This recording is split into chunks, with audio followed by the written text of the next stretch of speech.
X, formerly known as Twitter, suspends Representative Dean Phillips' account ahead of planned 2024 presidential filing. Minneapolis, X, formerly known as Twitter, has suspended the campaign account for Representative Dean Phillips of Minnesota, who only just officially launched his 2024 presidential campaign to challenge incumbent President Joe Biden on the Democratic presidential ticket, hours after Phillips uploaded campaign videos to all social accounts. The social media platform that's now been under Elon Musk for exactly 1 year today has suspended the account, leaving only the message, X suspends accounts which violate the X rules.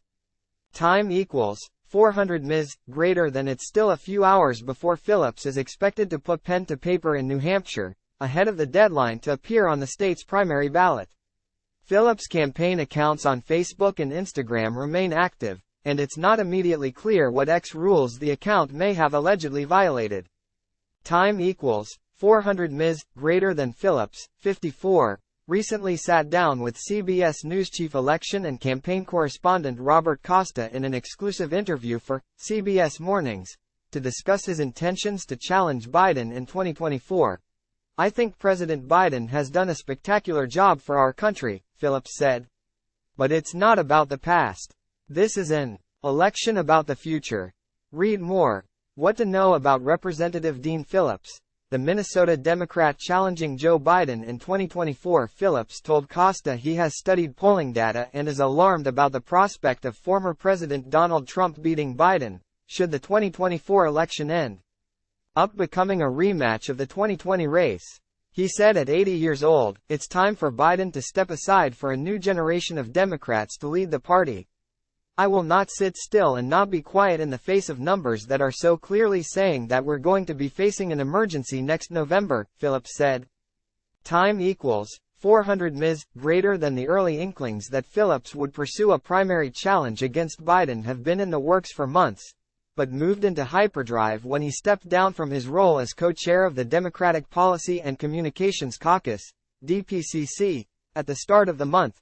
"My convictions relative to the 2024 presidential race are incongruent with the majority of my caucus, and I felt it appropriate to step aside from elected leadership to avoid unnecessary distractions during a critical time for our country," he said. Prior to that, the congressman told WCCO in August that he was pushing for an alternative to Biden for Democrats in the upcoming presidential election. Also in August, he called for term limits for members of Congress. That came following the second time Senate Minority Leader Mitch McConnell froze during a news conference during summer. This would not mark the first time Phillips has challenged the party's status quo. When he first was elected to U.S. Congress, Phillips spoke of the need for a new generation of Democrats to replace then House Speaker Nancy Pelosi and was frustrated when no one emerged. He would later go on to praise Pelosi as one of the most successful speakers of all time. Most pundits are characterizing Phillips' bid as a long shot at most. However, New Hampshire primary challenges have a history of wounding incumbent presidents.